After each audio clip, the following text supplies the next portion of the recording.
Hey gang, must be Wednesday. Welcome to another version of Wisdom Wednesday from Austin Dental Spa here in beautiful and very hot Austin, Texas.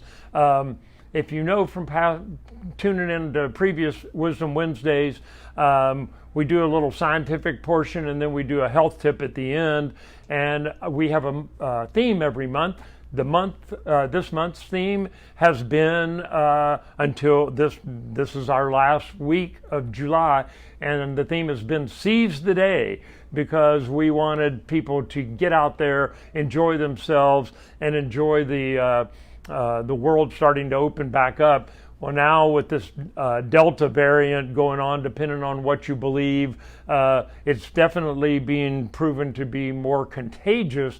Some people are getting contagious confused with more lethal as well. That remains to be seen, but it does seem to be able to spread more quickly.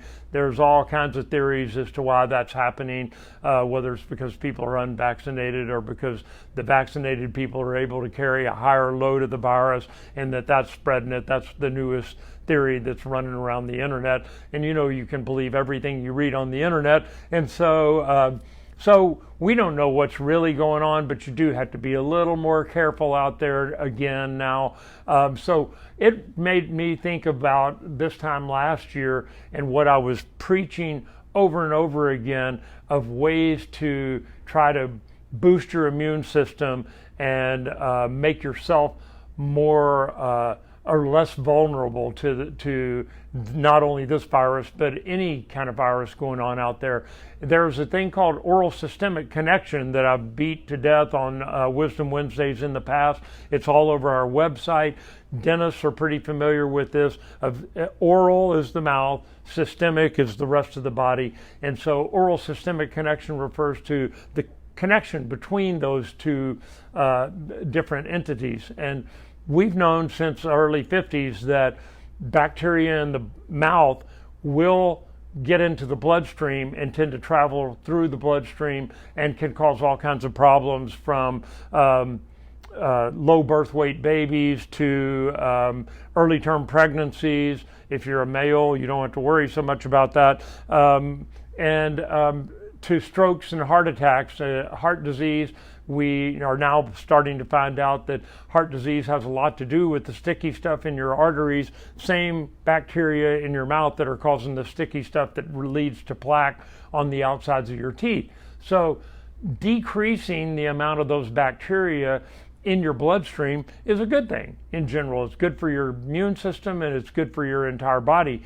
And so getting your teeth cleaned, people with gum disease, people with bleeding gums, people with severe bone loss tend to have all those things I just mentioned in a much higher quantities and are much more likely to experience one of those things, particularly cardiovascular events and strokes, than people who have healthy mouths. So little plug for the dental world, if you're suffering from any of that with bleeding gums, get your teeth cleaned. It'll help your whole body.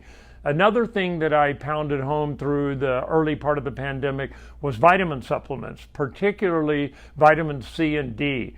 There was a time about 6 months ago where the experts were given a lot of press to the fact that they thought that COVID and vitamin D were tied together, that countries where there's a lot of sunshine, we're seeing a lot fewer cases of COVID than countries where it got really cold and dark during the wintertime, like Germany, Italy, some of those countries that got so hard hit, France. Whereas in Norway and Sweden, where they give people vitamin D supplements, the government actually does, because it's nationalized health care during the winters, because they were doing that way before COVID, so that their citizens didn't go into vitamin D deficiency.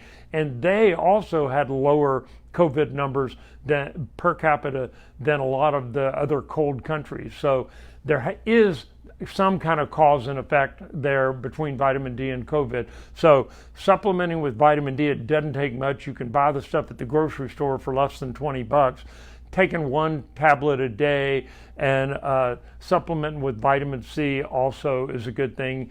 Vitamin D you can get from going out in the sun, and there's plenty of sun out there right now in Austin, Texas. So sunlight on your skin helps produce vitamin D in your body. But it's as simple as, if you're not willing to get out in the sun, or if you lather yourself with sunscreen so that none of the sun rays can get to your skin, take a vitamin D supplement. It's as simple as going to the grocery store or Whole Foods and buying a bottle of it, and you swallow them every morning and you're done. So those are my 2 big things to boost your immune system, reduce your risk of Delta variant or any other kind of COVID virus or any other kind of virus or bacteria. It's going to boost your immune system, those 2 things. So another thing, my health tip for the day is drink lots of water, because that's also been proven to boost your immune system. Staying hydrated. People who are dehydrated or tending towards dehydration, their immune systems are decreased, and they're much more likely to be susceptible to any pathogen that they're exposed to. So this is all aimed at trying to keep us all healthy. Stay safe out there, and I'll see you next week for another version of Wisdom Wednesday.